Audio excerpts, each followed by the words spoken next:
इसमें चल रहा है मैथ क्लास 9 राजीव प्रकाशन का बुक। तो इसके पहले हम प्रश्नावली 4.1 पढ़ा चुके हैं। तो आज हम बताने जा रहे हैं प्रश्नावली 4.2 मैथ क्लास 9 का पहला सवाल, जो कि चैप्टर 4 है। चैप्टर 4 का नाम है दो चर वाले रैखिक समीकरण। दो चर वाले रैखिक समीकरण का मतलब होता है, जैसे कि ये देखो, एक रैखिक समीकरण है जिसमें y और x दो चर हैं। इसी को हम कहते हैं दो चर वाले रैखिक समीकरण। तो पहला इसमें का सवाल है, प्रश्न 1, निम्नलिखित विकल्पों में कौन सा विकल्प सत्य और क्यों। मतलब कौन सा विकल्प, इसमें 3 दिया हुआ है, इसमें पूछा है कौन सत्य है और क्यों है। तो चलिए देख लेते हैं हल करके इसको।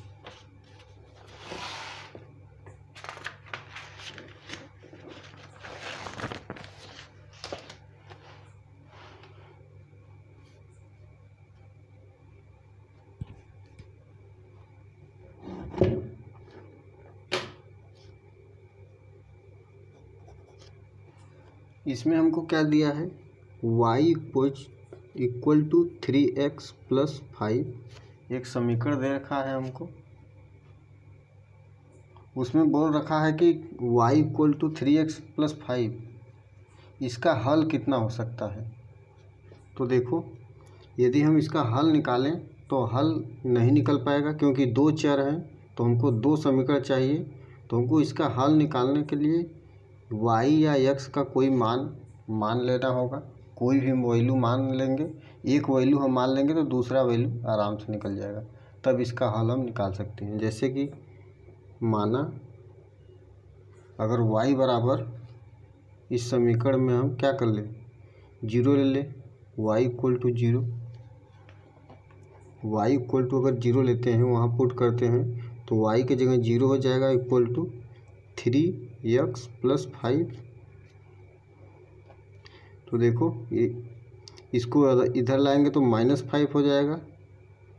तो -5 इक्वल टू 3x। अब ये गुणा में है, इधर जाएगा तो भाग में हो जाएगा। तो -5/3 इक्वल टू x। तो x को वैल्यू क्या आ गया और y को वैल्यू ये हम माने हैं। तो एक हल इसका क्या हो गया, हल अगर पहला हल देखें तो पहले x का मान लिखते हैं 5/3, मैंने बताया था पीछे, फिर y का मान 0। एक हल हो गया इसका, मतलब इसका एक सॉल्यूशन x और y की मान हो गया। अगर हम x 0 मान लें, उसमें समीकरण 1 अगर माने तो समीकरण 1 में x इक्वल टू 0 रखने पर x और y का कोई मान मानोगे तो एक मान मानोगे तो दूसरा मान निकल आएगा। तो x इक्वल टू 0 यहाँ पुट करते हैं तो क्या हो जाएगा, y equal to 3 into x की जगह 0 प्लस 5। तो y इक्वल टू किसी भी संख्या में 0 का गुणा होगा तो 0 हो जाएगा। तो y इक्वल टू 5 आ गया। तो अब इसका दूसरा हल क्या हो गया, x का मान पहले लिखेंगे, फिर y का मान 5, 0 और 5 दूसरा हल हो गया। और देख लेते हैं, और जैसे x इक्वल टू हम 1 मान लेते हैं, x इक्वल टू 1 यहाँ रखेंगे तो y का मान क्या आएगा, y equal to 3 into 1 plus 5। तो क्या हो जाएगा, 3 प्लस 5 मतलब 8, y इक्वल टू 8 आ गया। तो एक इसका हल क्या हो गया, x का मान पहले लिखेंगे 1 रखे हैं तो y का मान 8 आया। ऐसे अनेक हल हम निकाल सकते हैं। जैसे x का मान 2 रख दें, या y x किसी का मान कोई भी मानोगे तो y का मानोगे तो x का मान निकल जाएगा, x का मानोगे तो y का निकल आएगा। तो x इक्वल टू अगर 2 मानते हैं हम तो y इक्वल टू क्या हो जाएगा, 3 इंटू एक्स की जगह 2 प्लस 5। तो y इक्वल टू क्या, 3 दूना 6 प्लस 5। तो क्या हो जाएगा, y इक्वल टू 6 5 11। तो इसका हल क्या आ गया, x का मान 2 रखे हैं तो y का मान 11। तो ऐसे अनेक हल इसका हो जाएगा। कोई भी मान रखोगे आप और दूसरा मान निकलता जाएगा, क्योंकि समीकरण 1 है, 1 में 2 चर दिया हुआ है। तो इसका आंसर क्या हो जाएगा, थर्ड वाला अपरिमित रूप से अनेक हल, इसका सही आंसर हो जाएगा अपरिमित रूप से अनेक हल।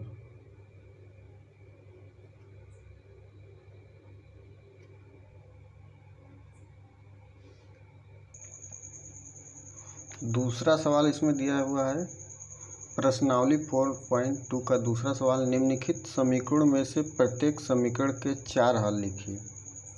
4 हल इसका लिखना है। तो पहले हम जान चुके हैं जो कि 2 चर वाले रैखिक समीकरण जो होता है, एक रैखिक समीकरण उसका अनेक हल होता है। तो इसका भी अनेक हल है, इसका भी, इसका भी। तो इसमें से हमें केवल 4 हल को लिखना है। तो चलिए देख लेते हैं। पहला अगर समीकरण मैंने ले लिया 1 2x + y = 7, तो इसका हमको 4 हल लिखना है। तो हम इसमें x या y का कोई मान लेंगे तो एक एक हल निकलता चला जाएगा। जैसे x का मान 0 मानेंगे तो y का मान आ जाएगा, x का मान 1 मानेंगे तो y का मान आ जाएगा। देखते हैं, जैसे कि x = मैंने 0 रखा, x = जब 0 होगा तो यहाँ 0 रखने पर क्या 2 × 0 + y = 7। तो y का मान क्या हो जाएगा, ये 0 हो गया तो y = क्या, y = क्या हो जाएगा 7। ठीक। यदि x = हमने माना है x = क्या 1 रखें, 1 यहाँ रखेंगे तो क्या हो जाएगा, x = 1 रखते हैं 2 × 1 + y, तो y का मान हमको निकालना है। तो क्या हो जाएगा, ये देखो 2 × 1 2 को उधर भेजेंगे -2, तो y = क्या हो जाएगा 7 - 2 = मतलब 5, y = 5 आ गया। x = 1 पर y = 5। और x = 2 पर देख लेते हैं y का मान क्या आता है। तो x = यहाँ 2 रखेंगे तो 2 × 2 + y = 7। देखो 2 दूनी 4, 4 + y = 7। तो y का मान फाइनली क्या आएगा, इधर ले जाएंगे -4 हो जाएगा, 7 - 4 3, y = 3। यदि x = हम 3 रखें तो कितना हल आ गया, 1 2 3 4, 4 हल पूछा है तो वहीं पर हो जाएगा। x = 3 रखेंगे तो 2 × 3 + y = 7। तो देखो 2 3 6, इधर 6 जाएगा तो क्या हो जाएगा, y = 7 - 6, तो y = क्या आ गया 1। तो हमारा इसमें हल क्या हो जाएगा, हल पहला देखो, पहला हल आ गया हमारा 0, y का मान 7। दूसरा हल आ गया हमारा x का मान 1 रखे हैं तो y का मान 5 आया है। तीसरा हम x का मान 2 रखे हैं तो y का मान 3 आया है। चौथा x का मान 3 रखे हैं तो y का मान 1 आया है। यही 4 हल हो गया। इसमें का दूसरा सवाल देखते हैं। दूसरा सवाल इसी प्रकार, दूसरा इसमें का सवाल दिया हुआ है, ये पाई है, πx + y = 9। तो चलिए देखते हैं। x वैल्यू इसमें हम क्या पुट करेंगे, पहले 0 पुट करेंगे तो क्या हो जाएगा, यहाँ 0 रखो तो पाई × 0 + y = 9। ये 0 गुणा होगा 0 हो जाएगा, 0 + y = 9। इसमें 0 जुड़ेगा तो y होगा, तो y = क्या फाइनली यहाँ 9 होगा, y = 9 आ गया। अब हम x = 1 पुट करते हैं, यहाँ 1 रखेंगे तो क्या हो जाएगा, पाई है × 1 + y = 9। तो पाई में 1 का गुणा करेंगे तो पाई + y = 9। तो पाई इधर जाएगा तो माइनस पाई हो जाएगा, तो y equal to 9 minus pi, ये y का मान आ गया। x इक्वल टू क्या रखते हैं, 2 रखते हैं। x इक्वल टू 2 यहाँ पर रखेंगे तो 2 pi into 2 plus y equal to 9। तो इधर देखो 2 पाई है, इधर 9 है, तो y इक्वल टू क्या 9 minus 2 pi. x equal to 3 रखते हैं। x इक्वल टू यहाँ पर 3 अगर रखेंगे यहाँ पर तो क्या हो जाएगा, pi into 3 plus y equal to 9। तो फाइनली 3 पाई हो जाएगा, 3 पाई गुणा होगा तो प्लस वाई इक्वल टू 9। तो y इक्वल टू ये इधर जाएगा माइनस हो जाएगा, 9 माइनस 3 पाई। तो हमारा कितना हल आ गया। पहले हम x इक्वल टू हल देखो, पहला हल क्या आ जाएगा, x 0 रखे हैं तो y आया है 9। दूसरी बार x हमने 1 रखा है तो y आया है 9 माइनस पाई। तीसरी बार x इक्वल टू 2 रखे हैं तो y का मान क्या आया है 9 माइनस 2 पाई। चौथी बार x इक्वल टू 3 रखे हैं तो 9 माइनस 3 पाई y का मान आया है। तो यही हल हो जाएगा। चलिए इसमें का देख लेते हैं तीसरा सवाल। तीसरा सवाल है x इक्वल टू 4y। यहाँ पर y इक्वल टू हम 0 1 2 3 रख सकते हैं या x इक्वल टू भी रख सकते हैं, कोई भी रख लो माना जाए। y इक्वल टू मैं रख रहा हूँ क्योंकि इधर 4 गुणा है तो एक बार तो 0 हो गया, x का डायरेक्ट मान निकल जाएगा। तो y इक्वल टू रखता हूँ, y इक्वल टू 0 पर क्या यहाँ 0 रखेंगे तो x इक्वल टू क्या हो जाएगा 4 गुणे 0। तो x का मान क्या आ गया 0, और y इक्वल टू 1 रखेंगे तो आसानी से आ जाएगा x का मान। तो x इक्वल टू क्या हो जाएगा 4 गुणे 1, तो x इक्वल टू क्या आ गया 4। y इक्वल टू 2 रखेंगे तो x इक्वल टू यहाँ पर 4 गुणे 2 मतलब x equal to 8। y equal to हम 3 रखेंगे यहाँ पर तो x इक्वल टू 4 गुणे 3 मतलब 4 3 12, x इक्वल टू 12 आ गया। तो देखो हमारा हल क्या आ गया, यहाँ से 4 हल। पहला हल आएगा y 0 तो x भी 0 नहीं, पहले यहाँ x लिखेंगे फिर y लिखते हैं ना, तो x 0 तो y भी 0। और दूसरा हल हमारा x 4 रखे हैं तो y आया है 1, इसको पहले x लिखते हैं फिर y। और तीसरी बार x इक्वल टू 8 है तो y हमने 2 रखा था, और चौथी बार y हमने रखा था कि 3 तो x इक्वल टू 12 आया था, यही आंसर हो जाएगा। प्रश्नावली 4.2 का तीसरा सवाल देखते हैं। तीसरा सवाल है बताइए कि निम्नलिखित हलों में कौन कौन समीकरण x minus 2y equal to 4 के हल हैं और कौन कौन नहीं है। तो इसके पहले जो क्वेश्चन हम लगाए थे उसका जस्ट उल्टा है। यदि इन हलों में से इनका कोई भी हल होगा तो वो मान रखने पर x y का मान दिया है, ये सब वो मान रखने पर ये क्या सेटिस्फाई करेगा। सेटिस्फाई का मतलब बराबर के एक तरफ और दूसरी तरफ दोनों बराबर आएंगे। तो चलिए देख लेते हैं। अगर ये मान रखने पर यहाँ पर ये 4 के बराबर आ रहा है तो दोनों बराबर हो जाएगा वैल्यू, तो सेटिस्फाई करेगा मतलब वो हल होगा। यदि नहीं आ रहा है बराबर तो हल नहीं होगा। तो चलिए चेक कर लेते हैं। तो पहला को लेते हैं, पहले समीकरण लिखते हैं x minus 2y equal to 4। पहला मान रखते हैं जब हल 0 2 हो तो 0 2 हो तो इसके पे रखने पर बराबर हो जाएगा, अगर बराबर नहीं है तो नहीं होगा। तो यहाँ रखो x, ये x और y को वैल्यू दिया है, हमेशा हमने बताया है। तो x को वैल्यू रखो, यहाँ x की वैल्यू क्या है 0। पहले समीकरण लिख लेते हैं यहाँ पर रखो, x 0 है माइनस y का मान क्या है 2 इक्वल टू 4 है। तो ये देखो 2 दूनी 4, -4 है, हमको क्या चाहिए +4।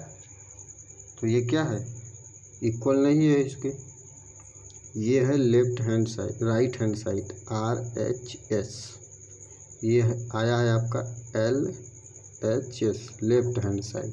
ये लेफ्ट हैंड में है, ये राइट हैंड में है, तो right hand side left hand side के बराबर नहीं है। तो अतः 0,2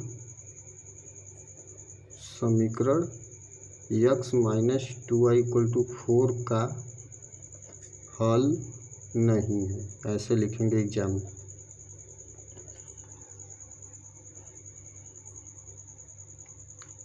दूसरा इसमें एक सवाल लेते हैं। दूसरा दिया है 2,0, 2,0 देख लेते हैं क्या हल है कि नहीं है। तो समीकरण हमको x - 2y = 4 में 2,0 रखते हैं। ये x का मान है, ये y का मान है, कई बार मैंने बता रखा है। तो x का मान क्या है 2, y का मान क्या है 0 =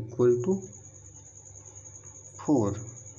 तो ये देखो 4 आ रहा है कि नहीं, ये तो 0 हो जाएगा, ये 2 आएगा। ये क्या है, ये भी हल नहीं है।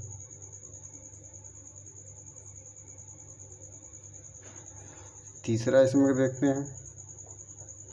तीसरा आपका है 4,0, 4,0 हम रखते हैं x - 2y = 4 में। तो 4 और 0 रखेंगे, x का मान 4, y का मान 0, x का मान 4, y का मान 0। तो क्या आ रहा है, ये 0 हो जाएगा, 0 में किसी भी संख्या का गुणा 0 हो जाएगा, तो आएगा 4, जो कि LHS है और बराबर है RHS के, RHS के बराबर है। तो ये क्या होगा, अतः यहाँ लिखेंगे 4,0 समीकरण x - 2y = 4 का हल है।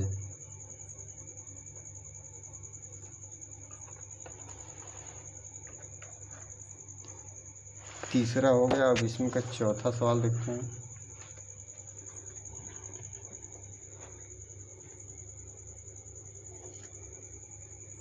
चौथा सवाल दिया है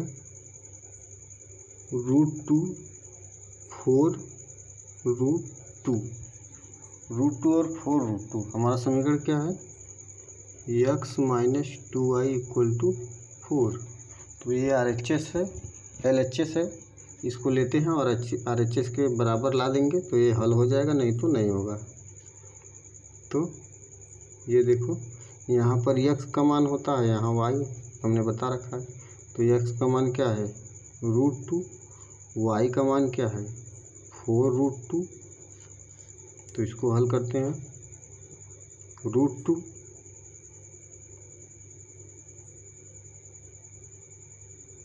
माइनस 4 दूना 8 √2। अब देखो यहाँ पर क्या है √2, यहाँ पर माइनस में क्या है 8 √2, मतलब यहाँ 1 √2 है, 8 √2 है। तो इसमें से 8 में से 1 घटेगा, क्योंकि अपोजिट चिन्ह है। यहाँ पर देख लो जिसको नहीं समझ में आ रहा है, अगर माइनस हो तो क्या है फाइनली जुड़ता है, और जो बड़ा रहता है उसका चिन्ह लगाते हैं। और प्लस हो तो क्या करते हैं जोड़ते हैं, माइनस प्लस हो तो क्या करते हैं घटाते हैं, प्लस माइनस हो तो कहीं पर घटाते हैं, और जो बड़ा रहता है उसका चिन्ह लगाते हैं। तो यहाँ पर अपोजिट साइन रहेगा तो क्या रियल में घटेगा, तो 8 में से 1 जाएगा 7 और √2, 7 √2 क्या माइनस में, ये क्या बराबर नहीं है 4 के, तो इसका हल नहीं है, यहाँ हल नहीं है लिखेंगे, पूरा लिखेंगे जो मैंने पहले लिखा है। और पांचवा देख लेते हैं। इसका पांचवा है 1,1, 1,1 x - 2y = 4 में हमको पुट करना है, तो पुट करिए। x को वैल्यू 1 माइनस y को वैल्यू 1, तो क्या अब यह सॉल्व करने के 4 के बराबर आएगा, 1 माइनस 2 हो जाएगा तो क्या आएगा आपका -1 आ जाएगा, जो कि 4 के बराबर नहीं है। अतः यह क्या होगा हल, अतः यह हल नहीं होगा। ठीक।